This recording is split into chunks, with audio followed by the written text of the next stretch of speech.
안녕하세요. 암과 책의 오디세이 김세섬입니다.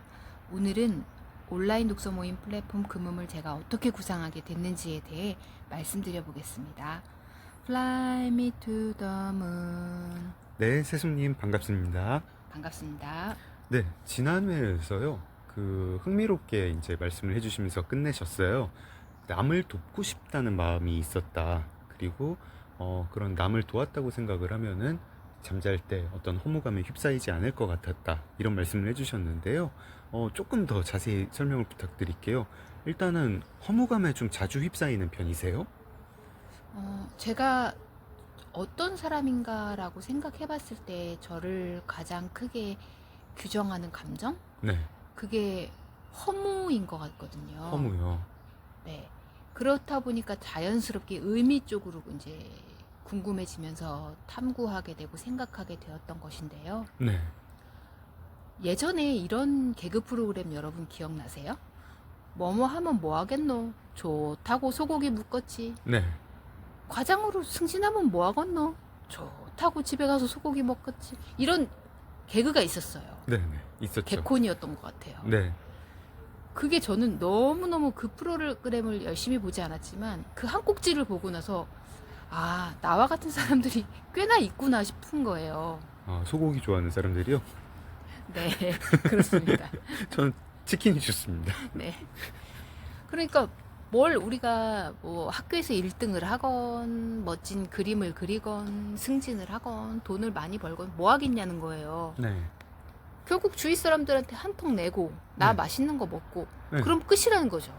그럼 그걸 위해 우리가 들였던 노력들, 했던 희생들, 시간들 그건 다 뭐지? 그냥 소고기 안 먹으면 되는 거 아니에요, 그러면? 소고기만 안 먹으면 되겠네. 그럼 뭘 할 필요가 없네. 네. 그래서 그런 허무함이라는 거에 대해서 생각을 굉장히 많이 했고, 어떻게 하면 이거를 이겨낼 수 있을지, 어떻게 하면 여기서 벗어날 수 있을지 좀 생각을 많이 했었습니다. 근데 그것도 괜찮지 않나요? 뭐 이렇게 조그만 성취를 이루고 소고기 먹고 맛있네. 그리고 또 성취 이루고 이런 쪽은 좀 세섭님의 인생 방향, 인생 철학하고는 좀 안 맞는 건가요? 저는 어떤 사람이 자신이 먹을 밥을 네, 자신의 땀과 힘으로 버는 거는 굉장히 고귀하고 숭고한 일이라고 생각해요. 네, 그래서 그거를 폄하하고 싶은 생각은 없고요. 네, 사람은 다 자신의 주어진 조건 속에서 노력을 하고 그날 그날 먹거리를 벌고 또 자신이 앞날을 이제 개척해야 하는 것은 맞는데요. 네. 결국에는 이제 그 일이라는 게 매일매일 비슷할 거예요, 아마. 숙련 노동자가 되어도 마찬가지예요. 네. 우리가 프로가 된다, 어떤 거 전문가가 된다는 거는 그 같은 노동을 얼마나 많이 반복하면 프로가 되겠어요. 근데 프로가 되면 따라오는 게 권태가 자연스럽게 따라오죠. 네, 네, 매일매일 보니까 새로운 게 없어요. 네, 제가 그 안병동에서 저를 수술해 주신 의사 선생님을 보면서도 느꼈던 게 그거였어요. 세상이 볼 때는 그분은 너무너무 전문가시고 잘 사람을 보시고 하겠지만 그날 환자만도 뭐 저와 비슷한 환자를 뭐 글쎄요 한 10명 보셨으려나 모르겠습니다. 그러다 보니까 그분에게는 저라는 케이스가 특별하지가 않잖아요. 저희 병실에 있는 매트를 굉장히 흥미롭게 보시더라고요. 매트에도 관심이 많으신 것 같았어요. 네, 그 매트라 하면 저희가 사실 그 화장실 앞에 매트를 살짝 깔아놨거든요. 네. 제가 샤워하고 나오면 몸에서 물이 떨어지니까 그 물받이용 겸해서. 근데 의사 선생님께서 들어오시다가 그 바닥에 깔아놓은 수건에 발이 걸려서 넘어지실 뻔하신 거예요. 그러더니 그 매트를 한참 쳐다보시면서 병실에 원래 바닥에 매트가 있었나 이러시면서 되게 궁금해하셨어요. 네. 두리번 바닥을 계속 살펴보시는데 저는 약간 선생님 저에게 관심을 주셔야죠. 제 머리라도 한번 쳐다보시고 저랑 대화라도 한번 더 해보시고. 근데 선생님은 이미 저에게 흥미를 잃으셨어요. 수술 이후 이제 저와 별로 말을 하고 싶으시 않으신 건지. 수술이 끝났고 살았다. 살려냈으면 됐지. 뭘 더 바래. 약간 이런 마음이셨을 수도 있고요. 그것까지는 제가 모르겠습니다만. 어쨌든 그런 상황들이 많죠. 저뿐만 아닐 거고요. 아마 직장 생활 하시는 분들 전부 다 이런 회의감, 허무감, 권태 이런 거에 매너리즘에 많이 빠져서 괴로워하시는 분들 많을 거라 생각합니다. 혹시 평소에 이 지루함을 빨리 느끼는 편이시잖아요. 네. 그런 어떤 쉽게 질리는 성격, 쉽게 지루해하는 성격, 이게 어떤 그 허무감을 많이 느끼는 어떤 그 성격하고 굉장히 좀 연관이 있는 걸까요? 저는 연관이 조금은 되어 있을 것 같아요. 제가 같은 일을 반복 작업에 되게 취약하거든요. 네.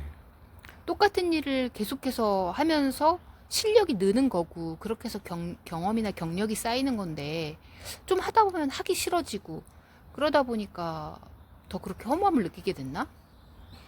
근데 그때까지 하셨던, 한 10년 가까이 하셨던 회계 업무라는 것도 그거야말로 반복 작업 아닌가요? 매년 해마다 똑같은 일을 해야 되고, 분기마다 똑같은 일을 해야 되고, 또 달마다, 일마다 똑같은 마감이 있고요. 그때는 허무하지 않으셨어요? 아니요. 그래서 일을 하면서도 굉장히 자괴감에 빠질 때가 많았어요. 아, 그 일 자체가 저의 적성에 맞아서 했다기보다는 사실은 그 호주에 가면서 호주에서 부족한 직군에 있는 일이었기 때문에 제가 선택한 거거든요. 네, 그걸로 호주에서 일자리를 찾으려고. 네. 그 그리고 리스트는, 국적도 따고. 그렇죠. 그 리스트는 쭉 있는데 그 리스트 중에서 그나마 내가 해볼만 하겠다 싶은 게 그거여서 선택했던 거지. 이 업무 나랑 너무 맞아. 재밌을 것 같아. 그런 생각해서 고르진 않았습니다. 제가 가끔 하는 말로 세상에 어떤 어린이도 저는 커서 세무사가 될래요 라고 말하는 어린이는 없어요. 네. 세무사는 굉장히 지루한 직업입니다. 재미없어요. 아이들은 누구나 유튜버가 되고 싶어 해요. 그 호주의 리스트 중에 배관공은 없었나 보죠? 배관공도 있었는데 그건 좀 힘들 것 같더라고요. 그래서 그냥 그나마 사무직이 조금 낫지 않을까요? 뭘 뚫어야 되는 것보단? 그럼 세솜님은 본인은 배관공 안 하시고 남편 장맥주에게는 배관공 하라고 권하신 건가요? 네, 맞습니다. 그거를 장맥주인 저는 지금 알았네요. 어머, 그러셨어요? 아, 근데 남을 돕는 거는 그거는 반복해도 지루해지지 않나요? 남을 도우면 허무에 이길 수 있나요? 남을 돕는 것도 방법이 여러 가지가 있을 것 같아요. 그러니까 똑같은 일을 계속해서 반복하게 되면 지루함을 느낄 수 있겠죠. 네. 근데 제가 생각하는 거는 돕는다 하더라도 좀 여러 가지 길이 있지 않을까? 그런 생각을 해봤습니다. 그 허무감을 느낄 때 특히 밤에 자기 전에 많이 느끼셨나 보죠? 그 세솜님이 늘 사용하는 표현이 있잖아요. 물밀듯이 허무감이 밀려온다고. 어떤 슬픔이 밀려온다고. 그 기분은 어떤 건가요? 밤에 자기 전에도 느껴지고요. 네. 어떨 때는 잠을 자다가 중간에 깨게 될 때가 있는데요. 네. 그 깼을 때에 어떤 큰 슬픔의 파도가 저를 덮치는 것 같이 느껴질 때가 있어요. 네. 그때는 그 슬픔이 얼마나 큰지, 막 숨을 못 쉴 것 같은 느낌이 들 때가 있어요. 네. 그럴 때, 내가 이렇게 큰 슬픔을 갖고 살아갈 수 있을까? 내일 아침에 깨어서 아무렇지도 않은 듯 회사를 출근하고 동료들하고 웃으며 인사하면서 내가 하는 일을 계속 이어나갈 수 있을까라는 생각이 들 때가 있는데, 재밌는 거는 그런 생각에 빠져 있어서 나 죽을 것만 같아. 지금 죽어야 될 것 같아. 이런 생각이 막 들다가도 네. 어느샌가 그런 고민이 5분을 못 가요. 스르륵 잠에 빠져들고서 그냥 잠 잘 자고 아침에 일어나면 언제 그랬냐 싶게 또 다음날 생활을 이어갈 수 있더라고요. 옆에서 보면은 굉장히 다리 벌리고 잘 주무시고 계시더라고요. 네, 그건 제 뇌 속에서 어떤 일들이, 어떤 생각들이 있는지를 몰라서 그러시는 거예요. 아, 조금 더 하면은 역정을 내실 것 같은 타이밍이네요. 네, 아직은 아닙니다. 네, 알겠습니다. 자, 저희가 10년 가까이 회계 업무 별로 적성에 맞지 않았던 그 일을 하고, 하지만 뭐 직업적으로는 어느 정도 평가를 받고 인정을 받았는데, 이제 이직을 하면서 인생 오막을 해야겠다 생각이 들고 제주도에 갔습니다. 근데 뭘 할지는 몰랐죠. 남을 돕고 싶다. 그래야 내가 허무를 이길 수 있을 것 같다. 이런 생각을 하셨고요. 그래서 이주 여성들을 돕고 싶다는 생각도 잠깐 하셨다가 결국에는 이제 독서 모임, 독서 운동 쪽으로 방향을 바꾸셨단 말이에요. 이 방향 바꾼 그때 생각들은 조금 나중에 여쭤보기로 하고 독서와 새솜님에 대해서 여쭤볼게요. 책 읽는 거는 좋아하세요? 책 읽는 거는 저는 어렸을 때부터 글자를 깨친 다음부터 네. 집에 있는 집에 책이 많은 것도 아니었어요. 네. 그래도 개몽사 어린이 전집 군데군데 빠진 그런 책들이 있어서 그런 것들을 읽으면서 너무 재밌는 세상을 발견한 것 같은 기분? 그러니까 제가 어린 시절에 경제적으로 윤택하지 않았기 때문에 네. 좀 못 사는 집의 아이였거든요. 네. 그래서 그런 게 뭔가 주는 슬픔이나 불우함 같은 건 저도 어렴풋하게나마 알고 있었어요. 제가 네. 다른 아이들이 갖고 있는 장난감을 살 수 없다는 거, 우리 집은 다른 집이랑 조금 다르다는 거, TV에 나오는 집이랑 우리 집은 굉장히 다르게 생겼어요. 그런 것들을 뭐라고 설명은 못하겠지만 알았는데 그 생각들에 빠져 있는 저를 좀 딴 생각으로 이끌어주는 게 동화책이고 그런 청소년 전집이었고 세계 명작선이었고 그랬어요. 책이 집에 많지 않아가지고 할머니가 책을 이제 좀 구해 오셨죠? 할머니만의 방법으로. 어떤 거였죠? 네, 저희 할머니께서 저희 친할머니랑 같이 살고 있었어요. 그 당시에 가족은 저희는 딸 셋, 엄마, 아빠 그리고 저희 친할머니 이렇게 다섯이서 한 집에 살았는데요. 할머니께서 이제 뭐 좀 돈도 벌고 운동도 하시고 좀 그럴 겸 폐지 수집을 하셨어요. 네. 그 폐지 속에서 보다 보면 책들이 많이 껴있잖아요. 그쵸. 할머니는 큰 손녀딸이 책을 좋아한다는 거는 이미 알고 계시니까. 왜냐면은 방구석에서 얘가 맨날 뭐 책같이 생긴 것만 들여다보고 있으니까. 네. 폐지에서 책이 나오면 그거를 몰래 저를 주려고 꽁쳐 놓으셨다가 저한테 전달해주고 하셨죠. 그렇게 해서 여러 가지 책을 읽었고요. 한 가지 재밌었던 일들은 네. 그 책들 중에 성인 잡지들이 되게 많았어요. 아, 헐벗은 여성들이 나오는 잡지들이었는데요. 한마디로 썬데이 서울류. 네. 그런 책은 책이 아니잖아요, 사실은. 책이죠, 왜요? 아, 그런가요? 그것도 할머니가 제가 봐서는 안 사건 되잖아요. 실화 이런 거 얼마나 재밌는 거 많이 있는데. 네. 뭐 연예인 A양, 뭐 언제부터 마약 시작, 뭐 이런 걸로 가득 찬 책인데 그걸 또 저한테 곱게 건네주셔서 제가 두근거리는 마음으로 그 기사들을 한 글자라도 놓칠세라 봤던 기억이 납니다. 그건 초등학생 때인가요? 아니면 뭐 초등학교 입학하기 네, 전인가요? 초등학교 저학년 한 3, 4학년 때부터 그런 것을 봤던 것 같아요. 할머니가 한글을 못 읽으셨던가요?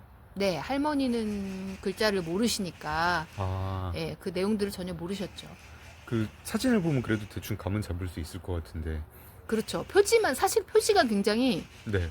원색적이라서 표지만 조금 신경 써서 보셔도 아셨을 텐데 아마 그런 생각이 없으셨겠죠. 바쁘시니까.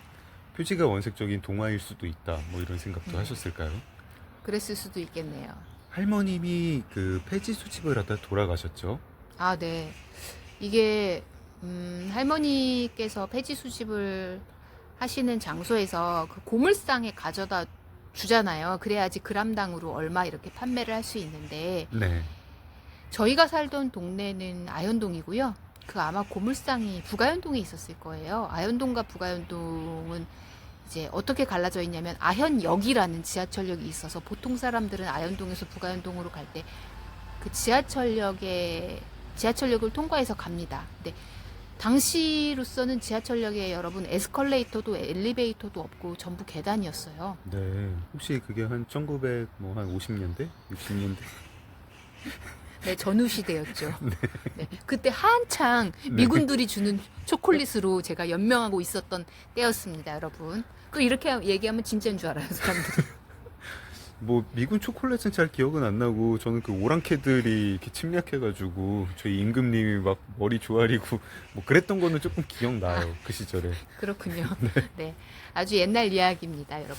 그래서 보통 사람들은 저 같은 경우도 그 아현역 계단을 이용해서 이동을 했는데요. 할머니는 그 손수레 있잖아요. 왜 네. 폐지들 잔뜩 실린 거. 그거는 계단을 이용할 수가 없잖아요, 여러분. 아, 그쵸. 네. 그러니까 무단횡단을 하셨어요. 그 네. 아현역을. 근데 그 무단횡단이라고 하면은 여러분 뭐 할 수도 있지인데 거기가 아마 8차선이 넘었나? 엄청나게 넓은 길이에요. 그래서 네. 보시면 깜짝 놀랄 길을 무단횡단을 하시다가 어느 날 새벽에 제가 고3 때였나 그랬을 겁니다.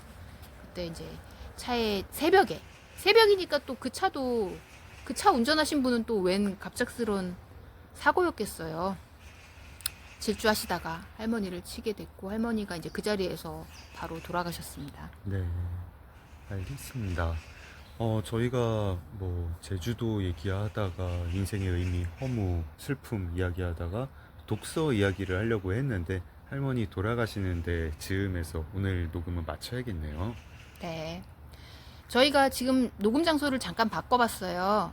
저희가 보통 유수지 공원에서 하게 되는데요. 네. 오늘 유수지 공원에 사람이 굉장히 많더라고요. 네. 그래서 저희가 저희 아파트 단지에 그 놀이터로 좀 바꿔봤는데 어떨지 모르겠습니다. 잘 들어주시면 감사할 것 같고요. 네. 오늘 방송 여기서 마무리하고 저는 지금까지 암과 책의 오디세이 김세섬이었습니다.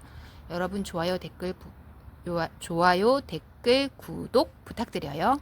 Stand by me. Stand by me, darling, darling, darling.